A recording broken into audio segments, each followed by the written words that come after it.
Yevropadagi eng yirik quvvati 600 megawattga teng akkumulyator stansiyasi ishga tushirildi. 15 yil ichida iste'molchilarga 218,7 million dollar mablag'ni tejash imkonini beradigan ushbu loyiha Zenob kompaniyasi tomonidan Shotlandiyada hayotga tatbiq etildi. Bu qayta tiklanuvchi energiya manbalarining barqaror elektr tarmog'i xizmatlari bilan integratsiyalashuvidagi katta qadam. Black Hillock deb nomlangan ushbu akkumulyator saqlash omborini 2 bosqichda foydalanishga topshirish rejalashtirilgan. Dastlab 200 megawattlik energoblok ishga tushirilsa, 2026-yilga borib, bundan 2 barobar ko'p quvvatlar ekspluatatsiyaga topshiriladi. Shunda obyekt 2 soat ichida 3 million 100 mingta xonadonni yashil energiya bilan ta'minlash imkoniga ega bo'ladi.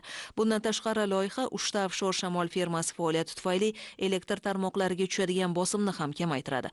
Mutaxassislarning tushuntirishicha, qazib olinadigan yoqilg'iga asoslangan an'anaviy elektr stansiyalar tarmoqda avtomatik ravishda barqarorlikni ta'minlaydi, ya'ni qisqa tutashuvlardan himoyalaydi, reaktiv quvvatni tartibga solib, tizim inertsiyasini saqlaydi.